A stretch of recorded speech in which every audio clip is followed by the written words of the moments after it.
Okay, welcome back to our third podcast on the Constitution. Today we will be looking at two specific topics, the Madisonian System and ratifying the Constitution. The learning objective for the Madisonian System is as follows. Analyze how the components of the Madisonian System addressed the dilemma of reconciling majority rule with the protection of minority interests. The second topic, ratifying the Constitution's learning objective, is compare and contrast the Federalists and Anti-Federalists in terms of their background and positions regarding the government. As you are listening to this podcast, think of these questions. What type of minorities was Madison concerned about? Are minority rights still important in U.S. politics? Think of some examples as you're going through this as to how minorities seek to protect their rights. Also think about how is the political system structured to balance minority and majority rights. What values are served by this balance? Efficiency, equality, representation. Think about which features of the Constitution reflect a distrust of democracy. Who didn't the framers trust? Do we have similar beliefs today? And finally, the importance of the Bill of Rights. If the Bill of Rights was so important, why was it not included in the original part of the Constitution? Why did they need to add these first 10 amendments to our Constitution? And finally, would the Bill of Rights have been more or less powerful had it been included in the original document? Okay, now let's begin. The absence of specific protections for individual rights led to widespread criticism during the debate over ratification. The Madisonian System addressed the dilemma of reconciling majority rule with the protection of minority interests. Thwarting tyranny of the majority. James Madison and his colleagues feared both majority and minority factions. This is talked about in one of the Federalist Papers. Limiting majority control to prevent tyranny by the majority. Madison believed that it was essential to keep most of the government beyond the control of the masses. Under Madison's plan, that was incorporated in the Constitution, voters' electoral influence was limited and mostly indirect. Only the House of Representatives was directly elected. Senators and presidents were indirectly elected, and judges were nominated by the president.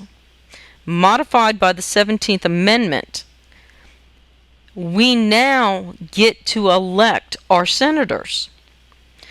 Direct popular election of the senators is the 17th Amendment. However, we still do not have direct election of the president. That is through the Electoral College, and we will talk more about the Electoral College when we look at elections and the president. Separating powers. The Madisonian scheme provided for a system of separation of powers, in which each of the three branches of government would be relatively independent of the others, so that no single branch could control the others. Power was not separated absolutely, but was shared among the three institutions. When one analyzes the Constitution of the United States, looking at Article 1, 2, and 3, one sees the powers that have been given to each branch. However, with the separation of powers, we also have the checks and balance system. An example of the checks and balance system is this. The President nominates judges and ambassadors, but the Senate confirms them. The Congress passes laws, but the President signs them into action, and the Supreme Court can decide if that law is unconstitutional. Not only can the President sign a bill into action, making it the law, the President can also veto that bill. But if the President vetoes a bill, Congress can override the veto.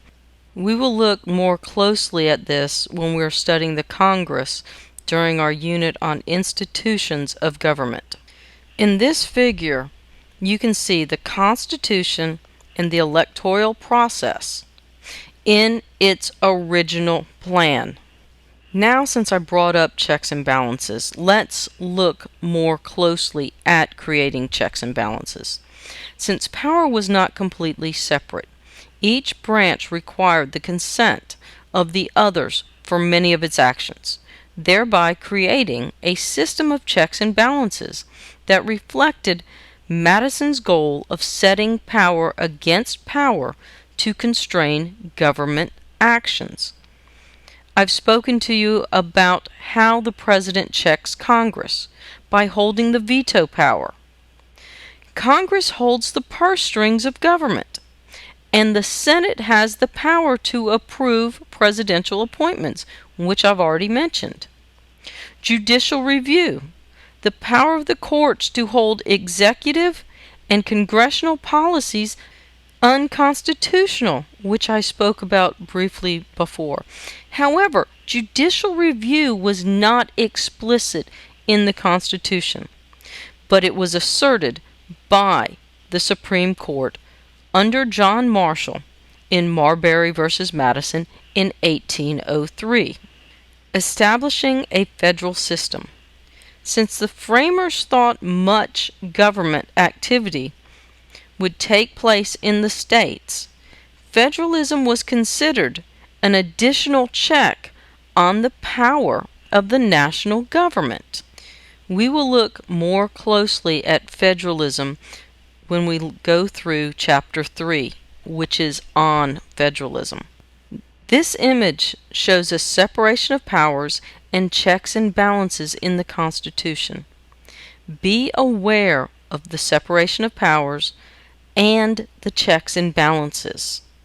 Be able to know examples of today with checks and balances.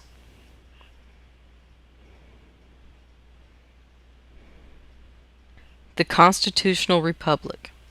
The framers of the Constitution established a republic, a system based on the consent of the governed, in which power is exercised by representatives of the public.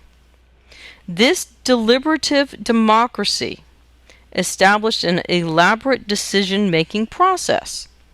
The system of checks and balances and separation of powers has a conservative bias because it favors the status quo. That is, people desiring change must usually have a sizable majority rather than a simple majority. The Madisonian system encourages moderation and compromise and retards change. The end of the beginning. On the 109th day of the meetings, the final version of the Constitution was read aloud.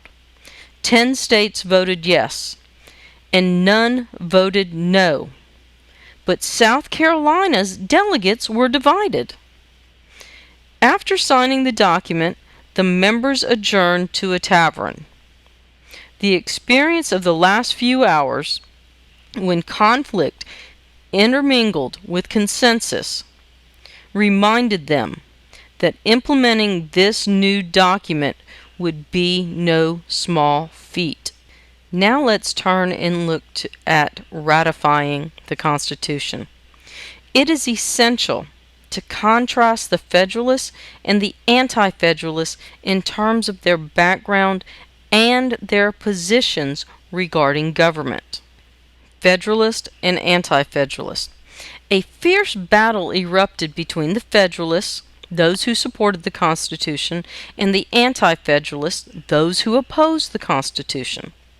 Federalists such as James Madison, Alexander Hamilton, and John Jay wrote a series of 85 articles under the name Pluribus.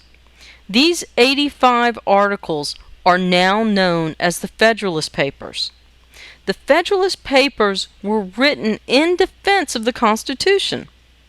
The Federalist Papers defended the Constitution detail by detail, but also represented an important sentiment of political philosophy.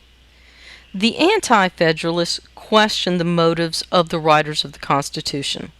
They believed that the new government was an enemy of freedom. The Anti-Federalists believed that the new Constitution was a class-based document intended to ensure that a particular economic elite controlled the public policies of the national government. They feared that the new government would erode fundamental liberties and would weaken the power of the states. In a compromise to assure ratification, the Federalists promised to add amendments to the document specifically protecting individual liberties. James Madison introduced 12 constitutional amendments during the first Congress in 1789. 10 of the amendments, known as the Bill of Rights, were ratified by the states and took effect in 1791. This chart compares the Federalists and Anti-Federalists. Familiarize yourself with this. See where they are different.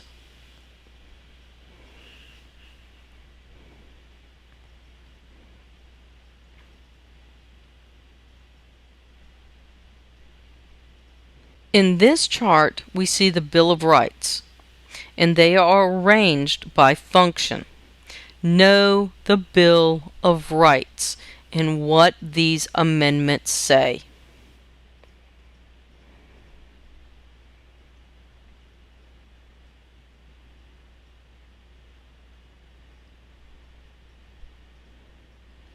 Ratification. The Federalists specified that the Constitution be ratified by special conventions in each of the states, not by state legislatures. A shrewd move, since state legislatures were populated with political leaders who would lose power under the Constitution. The Constitution itself specified that 9 states approved the document before it could be implemented. Delaware was the first state to ratify the Constitution on December 7, 1787. New Hampshire became the 9th state 6 months later. George Washington was the Electoral College's unanimous choice for president, and he took office April 30th, 1789. In today's podcast, we talked about the Madisonian System and ratifying the Constitution.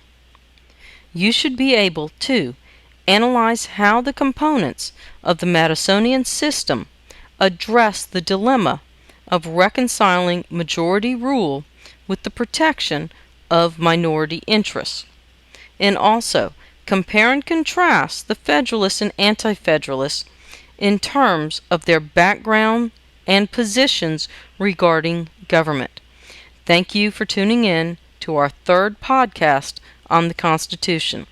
Our next podcast, we will look at changing the Constitution and understanding the Constitution.